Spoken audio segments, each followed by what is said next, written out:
I'm back, I guess. We have not had a video, live stream, any communication besides Twitter, just of me with you guys. I just been in my head. That's on me, and I understand that. But scratch all of that bullshit. Let's come out the way right now. We need to talk about the real deal.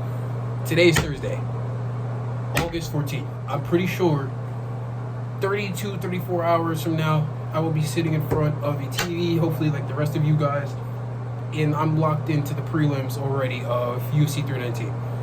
We're not even getting into the prelims in this video. I guarantee you, we're probably not even going to get much into the prelims. We'll get into a little bit, but not all of it. The main reason I'm making this video is just for this right here. Dricus Du Plessis versus Khamzat Chimaev.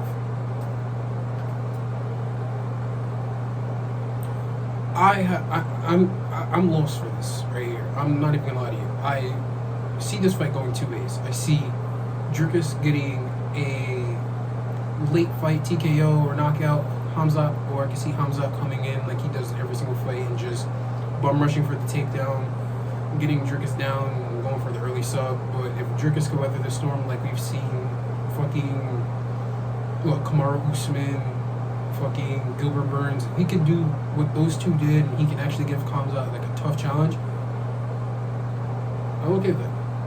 And I know I'm calling him Khamzat and it's Khamzat Chimaev. Don't mind that. I'm used to it. I don't know.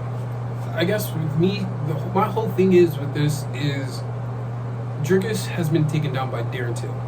Not a prime Darren Till. I'm talking about an overweight, middleweight Darren Till within the first round. Like when they're dry, he's been taken down by Darren Till. Not only that, he almost lost to Darren Till a little bit. No, he was not wobbled. No, he was not stunned. No, he was. It's just the main factor of you let a Darren Till who's washed, who's been getting beat by everybody, who's been getting taken over and controlled by everybody, beat you. Not only was that Darren Till's last fight of his UFC contract, and he has not been re-signed since then, I just wasn't expecting that. After that fight, Dricus got a immediate title shot, which I kind of don't know how, but he won the title with Sean Strickland. Nice little split decision. I had Sean Strickland on my bet slips that night, and I was also rooting for him.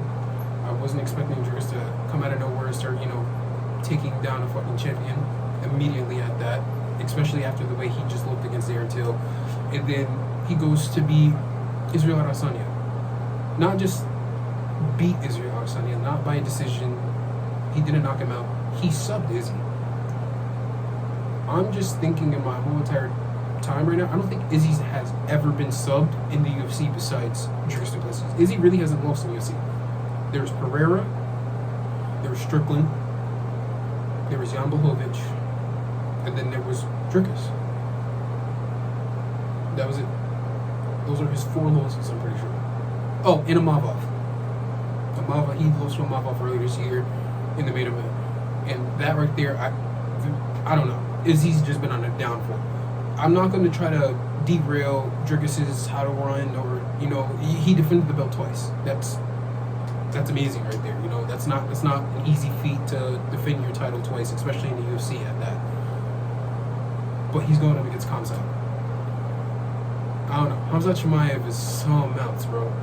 The only 2 people that actually have given Khamzat an actual challenge: Kamaru Usman and Gilbert Burns. One is a Brazilian black belt jiu-jitsu specialist. One is an all-American wrestler, I'm pretty sure.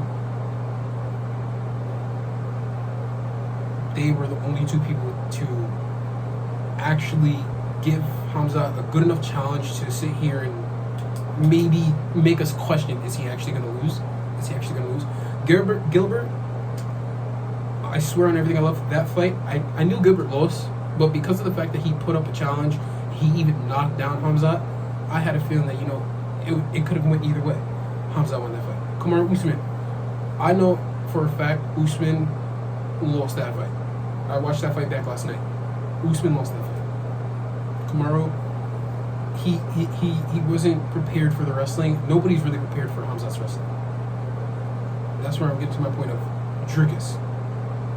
Dricus isn't that good of a wrestler. Like I brought up before, he was taken down by Darren Till. Out of everybody, Darren Till. Darren Till hasn't been the same since he was knocked out by Jorge Masvidal. Fuck that. He hasn't been the same since he was tapped out by Tyron Woodley. Like, he really wasn't. Now, going down towards the co-main event. Sorry, excuse me. Let me give you guys my predictions. Inside of my book, before watching film, I wrote Dricus getting a round 3, round 4 TKO, KO. After watching film, I'm going to still go with that prediction. I'm going to still say Dricus can possibly weather the storm, maybe get the fuck up from Khamzat. But I don't really know, man. Khamzat's looking big. Like, he's looking real. Like, I was watching Embedded earlier this week. He's looking absolutely huge. And I don't know if Dricus is going to be able to get up with that. If Dricus is able to get up off of his back after the first 2 to 3 takedowns of Khamzat's in trouble. Especially if Khamzat's immediately rushing in and just going for a takedown to try to become champion. That's all Khamzat's wanted. Like, this is literally the only thing that Khamzat has wanted since he came to the UFC 5-6 years ago. He's said he wants to be champ. He wants to be king. He wants to run this division. He's the boogeyman of this fucking middleweight division. Correct myself. Fluffy Hernandez is the boogeyman of this fucking division. I don't even like Fluffy. I don't. Last week's bet slips, I had Fluffy as... I didn't even have Fluffy on any of my bet slips last week. It was all Roman Dolidze. I thought Roman was going to weather the storm against Fluffy Hernandez. Holy shit, was I wrong. This nigga sat here and he bitched Roman Dolidze. Like, he bitched him. I've never sat there and openly owned up to somebody, fucking up my parlays, and I was never actually okay with it. I fell asleep throughout the fight. I woke up to this nigga, Fluffy, choking out Roman Dolidze and just throwing him on the floor and walking away with a smile on his face. I was watching him get punched in the face by Roman Dolidze and still smiling through the punches. Like, he'll get punched, he's smiling through it, walk forward you. He's different. Now, if it would come down to the title fight, I'm going with Dricus. Late fight, KO, TKO. Now, the co-main event, Michael Page, Jared Cannonier. There was fights throughout the beginning of part of the week. There was rumors throughout the beginning part of the week that the fight was canceled. We're having Killmonger come in this bitch and go fight MVP himself. That's not going to happen. I'm going to say that now. There was a stipulation that Jared Cannonier had to accept this fight. If Jared Cannonier did not accept this fight, he was going to get released. He is on a fight skid. He is not going to fuck up the card. The UFC does not want to fuck up the card. The fight's going to happen. It's going through this Saturday. In 2 days, I'm not even going to lay out any predictions. I'm going to just say this. Jared Cannonier's last fight was Caio Borralho. If anybody, cool, the natural is a gifted god. He's a freak. Let's just openly admit that. Caio Borralho and the Fighting Nerds or something else. We can make another video about them a different time. You have to understand. Caio Borralho literally had Jared Cannonier off of a 1-2, phased, stuck in motion, and then just dropped back. I don't understand how Jared Cannonier stood the fuck up and still fought until the decision. He's one tough son of a bitch. But that was his last performance.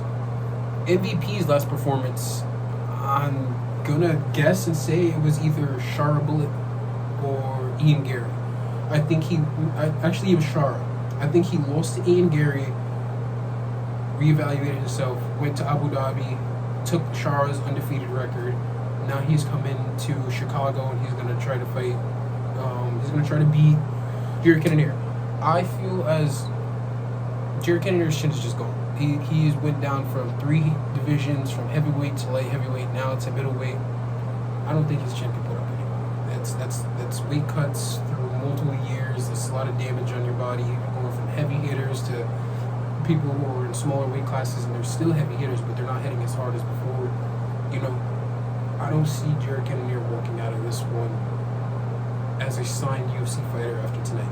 I'm being so honest with you. If Jared Cannonier can pull off the victory, get another contract with the UFC, and then go on a nice little win streak, I would be absolutely amazed, because the way that he's been looking in his last 4 or 5 fights, I understand that he's been fighting straight hitters and killers, but he has not looked the same. His title fight against Izzy, 2-3 years ago, was terrible. It was like another version of Izzy and Yoel 2, basically, and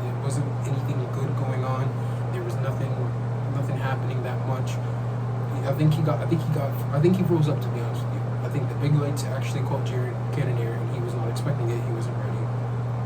Maybe if he goes through it again, he would be ready this time.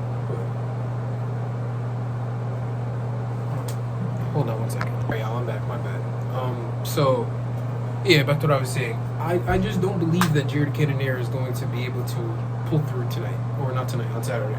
I feel like MVP is one of those people where it's his time to shine. You know, he had a tough loss against Ian Gary, who has been on a tear since before Shavkat and even after. We'll get onto that later because Ian Gary has fought a lot of people in the middleweight, welterweight division, and it's just I'm here for it. You know, I'm here for it. I don't see Ian Gary as a champion in the future, but I see him as like one of the tough runner-ups, one of the contenders. So for MVP to take him to a decision when Ian Gary was sleeping the rest of the people that everybody was calling a nobody, MVP came in here, did some, he bitched Kevin Holland. I don't care what nobody says. That was, he bitched Kevin Holland. If you ever go back to watch that fight, Kevin Holland was not looking like Kevin Holland because of MVP. MVP's fight style is so different and unique, and it only fits him to the point where it works only for him, and he knows how to master it, he knows how to use it, he knows how to perfect it, he knows how, when it comes to fight night, you need to understand that you're not ready for it. Now, Ian Gary, he knew he wasn't ready for it. Ian Gary he just used wrestling. Ian Gary stayed aside, MVP was controlling on the striking. Ian Gary just went to the cage. In my honest opinion, MVP won that fight. Ian Gary has two losses as it is already, and that's the way people are going to take it. I don't see MVP losing again for the next 3-4 fights maybe. I'm seeing MVP beats Jared Cannonier. I'm guessing Cannonier is like top 8, top 9. MVP is what, 11, 10. I'll see him maybe mixing it in. Maybe I'll see MVP maybe mixing it in with fucking.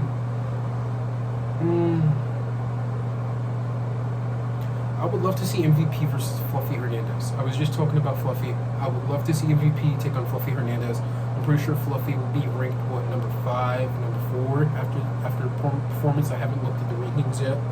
I just honestly just been worried about the pay-per-view, getting this shit done, studying film. I see MVP actually mauling Fluffy Hernandez.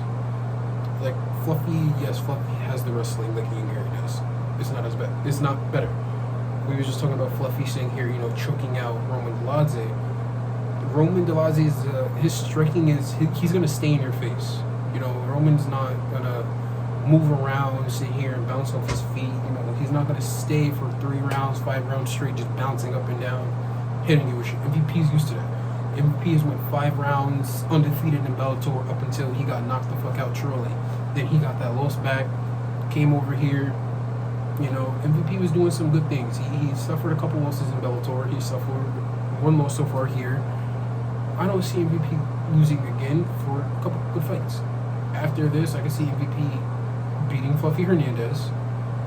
I can see MVP. I don't know how him versus Kaio is going to go, or him versus Imavov, or him versus DDP, but I could see him getting through Fluffy. I could see him getting through Jared Cannonier easily on Saturday. I can see him getting through. So my predictions for the co-main event will be. I'm indecisive between a knockout and a decision. I'm leaning more towards a knockout because we've been seeing Jared Cannonier's chin get tested more and more and more and more, and I'm not liking it. MVP is a showboat type of guy. He will sit there and he'll come out straight off the bat and try to just hit you with something flashy and try to put your lights out. So with that and that reasoning only, I'm going MVP knockout towards 2nd or 3rd round, or I'm going towards a MVP decision win, and Jared Cannonier is sadly gonna pack his bags up and maybe retire. I don't think we'll see Jared Cannonier fight again after tonight. If they sign him to another contract, I would be deeply surprised, considering that they told him that if we did not sign this fight, he would most likely be let go. So I would be surprised. I'm just gonna blurt this out because I think it's the show opener. Kaya Sakura versus Tim Elliott. Holy shit. I thought the UFC liked Tim Elliott. I'm not gonna lie. I really thought the UFC loved Tim Elliott. He's been a vet. He's full. He's done everything they wanted. You know, a couple years ago or a year and a half ago, we had Tim Elliott out here, you know, posted on Twitter about how his ex-wife, cheated on him with his coaching partners and all this. And now they're together. And now Tim was kicked out of the gym and all that shit. Like, you know, we listened to that. We had Tim sit here and go do some random shit with a few other people who were paying for all of his necessities and his needs for a little bit and helping him get back on his feet and not having to worry about anything. You know, we haven't seen him fight in a couple of years. And then they're throwing somebody like Kaya Sakura directly at him. I thought that this right here, there's nothing that needs to be said. I'm gonna just say this. Even though he lost that fight within the second round, I'm pretty sure it was 2 rounds or 1 round. Go look back at Alexandre Pantoja versus Kaya Sakura in his debut fight. Yes, Kaya Sakura came into the UFC, immediately got a title shot because that's how good he was. Like, he's not a bum. He's not nobody that's not trained for this. Yes, he may have got swiped by Pantoja, but so the fuck does Steve Erceg, Brandon Moreno, Brandon Royval. The only person that's going to beat Pantoja that I'm wholeheartedly saying this for, and he will be on all my best slips in the future, Joshua Van. I remember watching Joshua Van, I think, at Noche. And I was just like, what the fuck?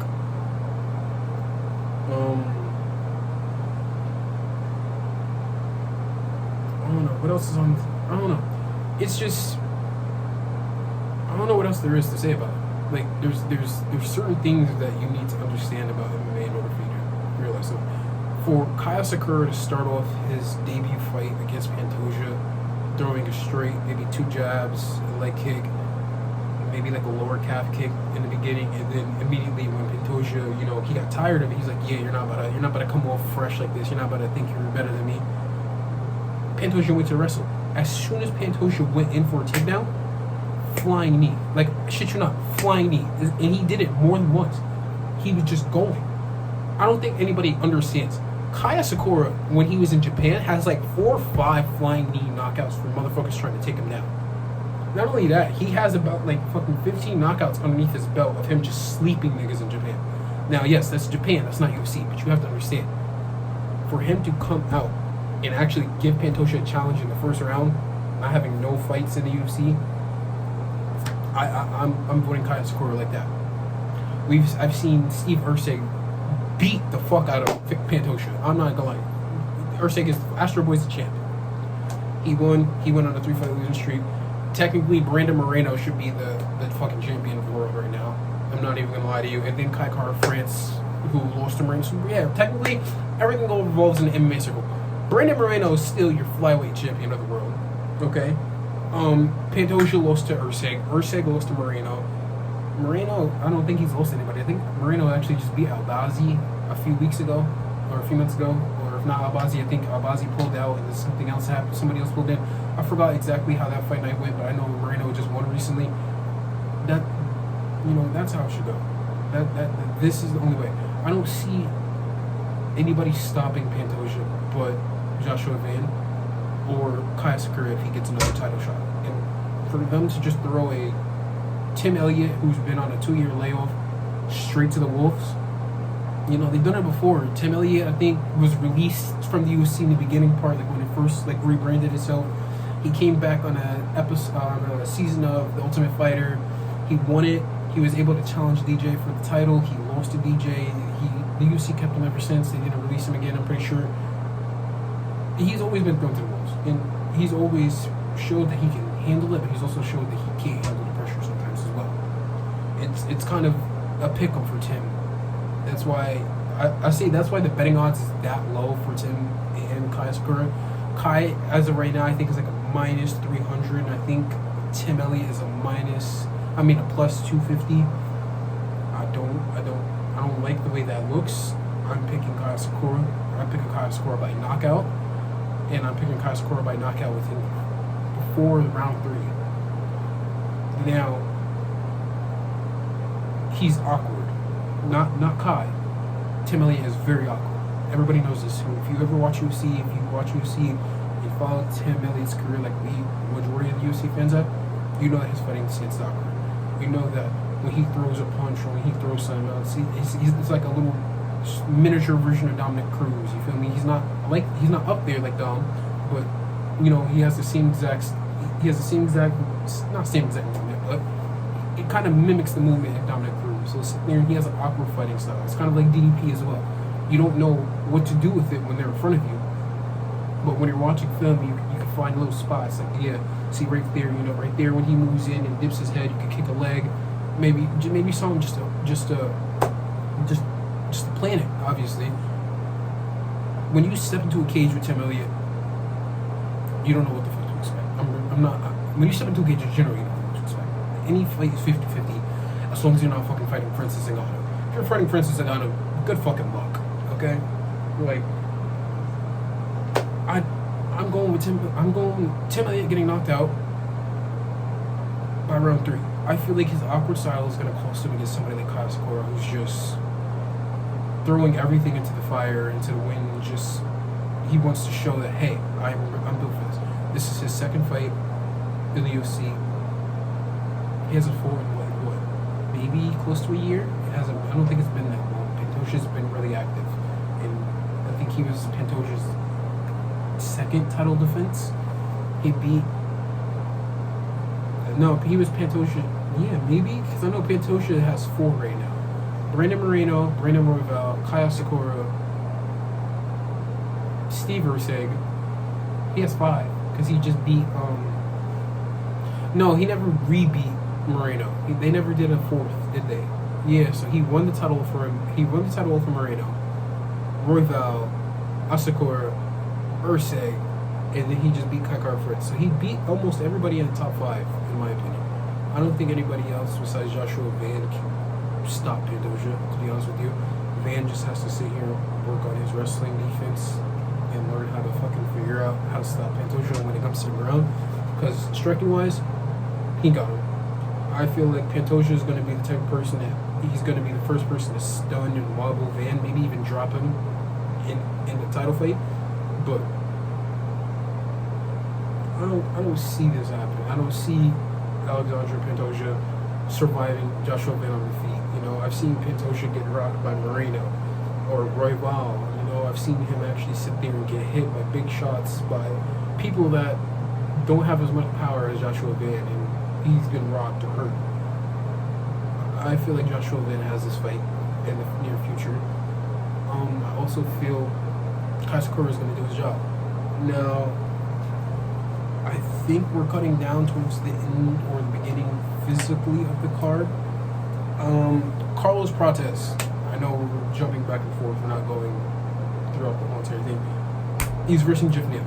Jeff Neal, he has an iron chin. I'm going to just speed through this shit. I'm not going to lie. Carlos Prates, he's sleeping. I feel like he can sleep Jeff Neal. Everybody said the same thing about Neil Magny. He's not going to sleep Neil Magny. This is going to go to a decision. The Nightmare is going to sit here, and the Nightmare might actually sit here and realize he's in trouble now. I don't see that happening whatsoever. I see Carlos Prates and the Fighting Nerds as they're going to learn from their loss, which was Carlos Prates, and he's going to... I guarantee you Carlos has been working on the ground game. I guarantee you he's been working on his wrestling, his jiu-jitsu. I guarantee you he's been working on his transitioning. He's been working really hard on it.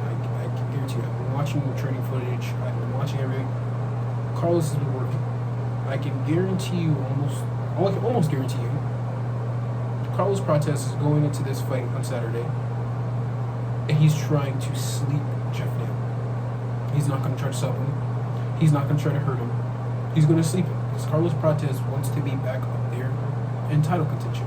If Carlos Prates would have beat Ian Gary that night, and I'm going to be honest with you, he was down 3 rounds to 2, I feel like he won the 5th round.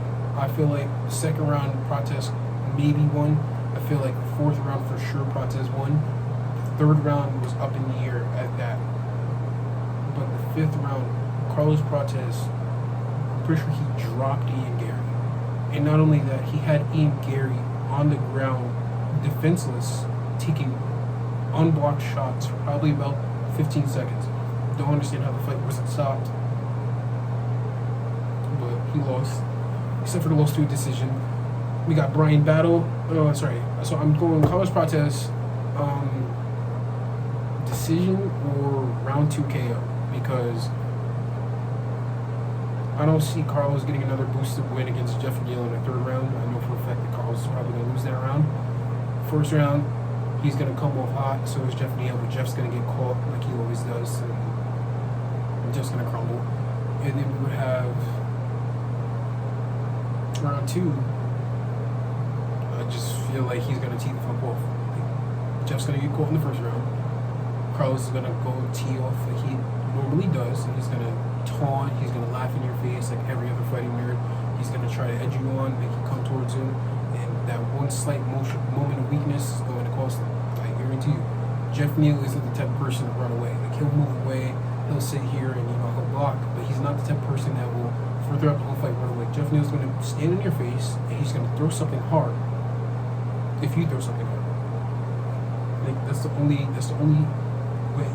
reason why I feel like Jeff Neal will get stuck today. We haven't really seen Jeff Neal get put unconscious. Carlos Prates is going to do that. I feel like Carlos Prates is going to absolutely maul Jeff Neal, and it won't even be close. We have Aaron Pico making his long-awaited debut against undefeated Lerone Murphy. Oh my God, this right here. We've been waiting for months for Aaron Pico. We honestly thought he would have gotten the Kaya Sakura treatment, coming in from having belts, signing with UFC, working on getting some fights in, maybe I'll go fight Volk. And that was before Volk was a champion. That was right before Volk even faced Diogo Lopez. It was when Volk was coming off 2 losses. He was like, yeah, everybody that y'all been worried about, I'm going to go take care of it. Volk ended up fighting Diego. Volk won the featherweight title back.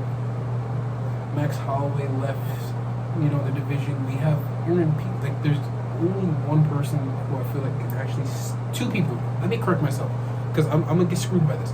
Gene Silva will absolutely maul Volkanovski. I'm gonna just say this right now. Gene Silva and the Fighting Nerds are a different breed. Within 2025, I guarantee you, we will have at least 2 Fighting Nerds champions by then. Not 2025, 2026 or late 2025. Excuse me, I fucked up my word. I don't see Aaron Pico losing at all, even if it's Lerone Murphy and he's undefeated.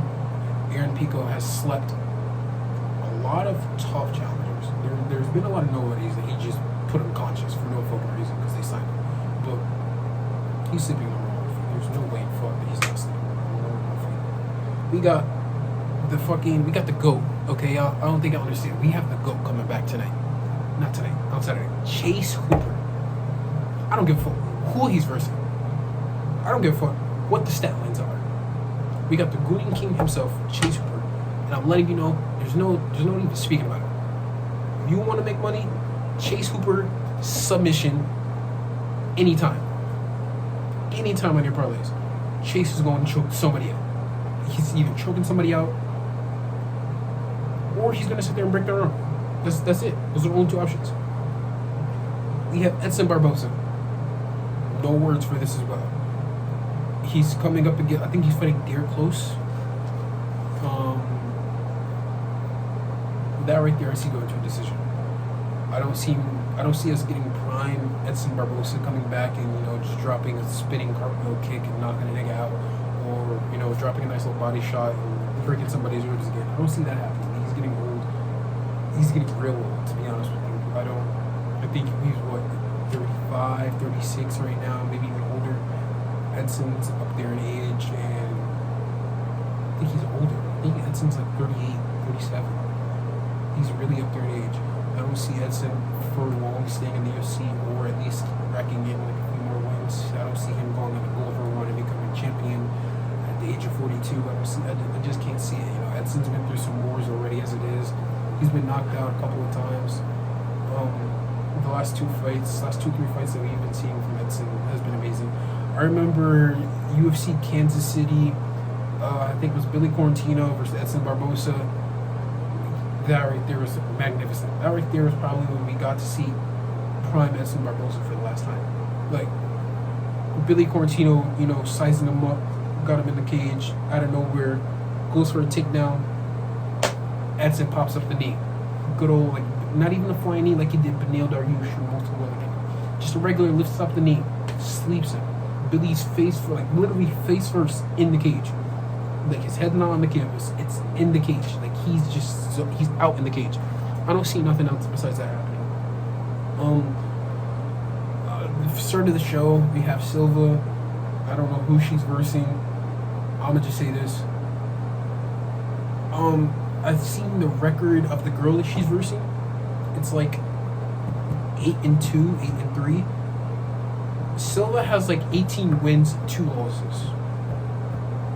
This right here shouldn't even be a fight, if you really want me to be honest with you. They should not have put her up against somebody who has 8 wins and 3 losses, as 18-2 competitor. You have 10 more wins than her. You have maybe 1 more loss than her, maybe 1 less loss than her. I don't know her exact record, but I just know single digits, it's 8. I don't know her losses. I know for a fact that Silva is either going to walk out of this with the first KO of the night, the first TKO of the night, or the first decision victory tonight. That's all I can say. Now, the main man who is starting off the fight after her, who everybody says the real card opener, who's really doing everything he needs to do, Bryan Battle. I think Bryan Battle has suffered more loss in the past 4 or 5 years. Literally.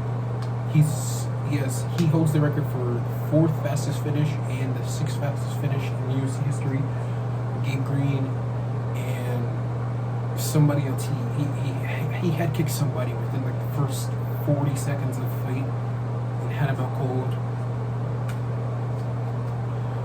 Go Bryan Battle by knockout. I got Silva by decision, TKO. I'm gonna run through the list again. It's been like 32 minutes. I don't know why I'm talking to you folks really slow. We have DDP by TKO or decision going 3rd or 4th round. We have MVP by knockout, 2nd or 3rd round, maybe a decision. We have Kai Score by knockout off the ring. I'm automatically going to say Kai Score by knockout because Tim Elliott is too awkward, and Kai Score, I'm feeling he's going to want revenge to show everybody what he's about. He's going in to knock somebody out. We have Carlos Prates by knockout or TKO against Jeff Neal. I don't see anything changing with that. You know, if I'm really going to be honest with you.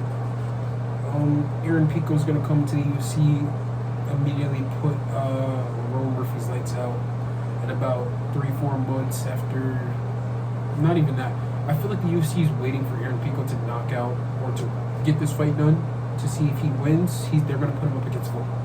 And then September 13th, UFC Noche, Diego Lopez versus Gene Silva.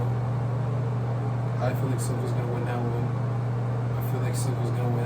By knockout. I feel like we're going to see Diego Lopez sleeping on the ground for the first time in our careers. Our lives. But, yeah, I don't see anything else changing after that. Chase Hooper is automatically, like, there's no reason to describe. I don't know who he's fighting. I don't give a fuck who he's fighting. It's Chase Hooper. You're either going to pick either a sub or a decision. I love Chase. He does not have any knockout power. You know. Edson Barbosa. He's getting up there in age. He can take some punishment. I don't think he can give it out anymore. I feel like he can get out to a certain extent, and then because he's still doing 3-round fights and not 5 rounds, I feel like he's going to be able to pull it through to decision. Besides that, Silva, decision, TKO, first fight of the night. That's all there is for today. I will probably do a live reaction, like physically. I'm probably going to be live on YouTube. It depends. If my girlfriend is here at the time, I'm not going to be live. Me and her will probably be in bed watching UFC or sitting up watching it. If she's not here, I will be live. We will be on the stream. We'll be chilling. We'll be hanging out. I don't know whether you guys should be expecting regular videos, like actual gaming videos anymore. Maybe we'll make a second channel when I get shit set back up. But for right now, I think we're going to stick to this channel for anything UFC related. I guess we can have like a little reaction channel, I guess. or just me uploading my predictions or seeing how fights are gonna go. Normally, I would have wanted to do this a little bit longer, but camera's about to die. I have to get the fuck up. I'm in the bathroom, as you guys can see. I'm trying to get everything figured out and all set up. But yeah, 319 this Saturday, ESPNplus.com. Dricus du Plessis versus Hamza Chimaev. That right there is that's gonna be a bar winner. I know DC Jerome always say that. I finally understand what the fuck that means. This fight is literally going to be a bar winner because no matter what, you have to think both of these fighters are undefeated. Now, Dricus has a loss or a couple losses, but in the UFC, Dricus has not lost once. Inside of this league, Dricus is undefeated. Hamza Chimaev is undefeated. Dricus is on like an 11-fight win streak. I think Hamza's on like an 8-9. No, he's on like he's a 15-fight win streak. Excuse me, 14-fight win streak. Hamza's doing his thing. This right here, like I feel like every title fight is oddly up for grabs. It has something big behind it. But this right here, this is bigger. If Hamza loses, we might not see Hamza again. If Hamza wins, we might not see Hamza again. If DDP wins, he just beat Hamza. He just took Hamza out. And that's bigger than fucking beating Israel Adesanya, Sean Strickland. I don't know about Rob Whittaker. I love Rob to death. I don't know if that's bigger than beating Rob Whittaker. I'm still hurt from the Rob loss. I feel like Rob could have done better. Like he finished Robert Whittaker to a jab. Like I don't know. I just feel like this fight's gonna be amazing. My nose is fucked up right now as it is, and I need to go below it. But yeah, I see this fight going. I see this fight going to be a war. I see Hamza either getting the finish in the first round or Dricus comes out and knocks out Hamza Chimaev. And if he's the first person to TKO Hamza, goddamn, Dricus is a problem. Like, he's a real problem. I'm worried. Only other person I feel like that could possibly beat this nigga is either MVP or Caio Borralho. I don't see Imavov actually getting another title shot. I see Caio beating the fuck out of Imavov when they fight. They've been procrastinating this shit since fucking, I'm pretty sure, last year or the beginning of this year.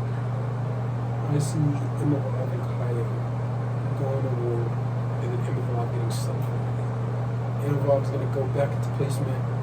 Caio's gonna get the title shot. That right there is a goal. That Caio versus DDP. Let's do it in Brazil. We have Charles. That's October, right? Let's say DDP somehow uses plot armor and he beats Kamzat, correct? What's like? Not even just beats him. He beats him in the first round. He's untouched. He just spent months preparing, and he's still in good shape. And he's like, you know what? He wants to be DDP. He wants to be a dickhead. I wasn't even a challenge. I'm ready for a challenge. I'm ready. This and that. And they give him Caio Borralho. Not only do they give him Caio Borralho, the card's already made, but fuck it. Let's go add a title fight to UFC Brazil. Charles and Fiziev as the co-main. Caio versus DDP as the main event. And we just keep the rest of the card. Or if not, we could just make shit special. We could just fuck around a few of the cards that we have coming up. Just put an extra fight on there. And just put all the fighting nerds on the Brazil card. Put all the biggest stars in Brazil on that one Brazil card. I guarantee you. Like, I guarantee we're walking away with just a solid night of fights. If we put Gene Silva and Carlos fight tomorrow, so Rufi, Gene Silva, Caio, Charles and Shoebox. I know he's not from there, but still, Charles, he's Brazilian. I can see that man going amazing. I really can. I just can't see anything else beating.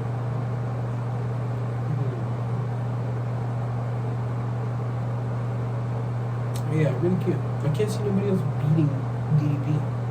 Like, I genuinely feel like DDP will be on a tear for the rest of his fucking career. Like, I'm trying to think now, who in the middleweight division can give this man a challenge? If Kamzat doesn't give him a challenge, nobody else is giving him a challenge. But that's all I have to say. I'm lost for words. I'm probably gonna do a little bit more film search.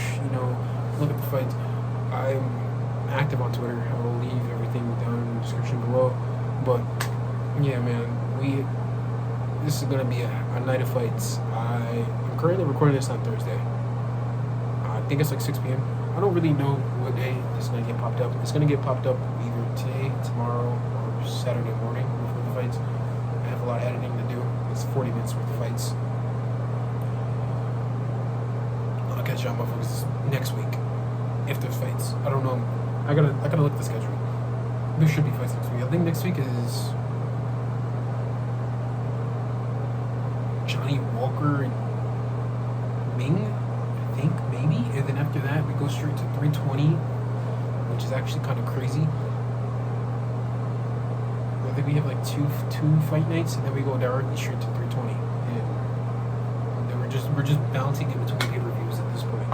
But I could have swore two weeks ago we had 318, and then like 3 weeks before that we had 317, and now we're at 319 already. I feel like we're just running through pay-per-views.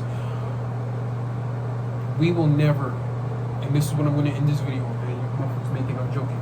I'm getting real close to personal with this. We will never, ever discuss the dream that we all had of Ilia Topuria knocking out Charles Oliveira. That dream that everybody magically watched and felt and, woke themselves up and cried that day. I think it was July 17th, July 18th. We're just going to forget about that dream. We're going to have Charles Oliveira, he just signed a fight. We're going to have him fight for Fiziev. And then he's going to verse Ilia Topuria for the first time ever. And I guarantee you, Charles Oliveira, for the first time ever when he fights Ilia Topuria, will knock him out. They never fought before.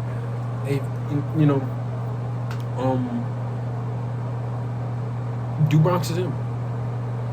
I've never watched him get knocked the fuck out by Ilia Topuria. Never a day in my life. So I'm going to continue to feel that way. I watched it, but I didn't watch it. It was a dream. Now, enjoy y'all motherfucking days. I'll see y'all motherfuckers next week. Maybe I'll see you guys after for the breakdown or just the reactions for the pay-per-view.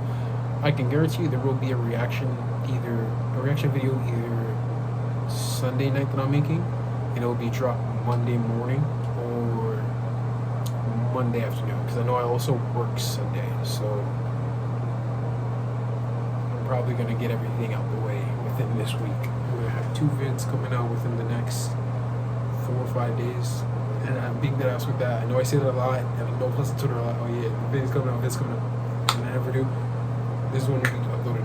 There's no reason for this shit not to be uploaded, because I spent 43 minutes talking to my fucking self at this point. I'm going to figure it out, I don't have any worries for any of the picks that I just had. Only pick that I may be worried about, to be honest with you, DDP. Well, you only pick that we should be worried about. Besides that, we're all fucking good. Everything is great. We're gonna end off today with a bunch of bullshit ass random predictions, and we're gonna just call it a night, I guess. I will see you motherfuckers Sunday afternoon to Monday afternoon, depends. You guys will see this video within hopefully the next 4 or 5 hours. If not, I'm slacking in my book. Remember, Thursday, 14th,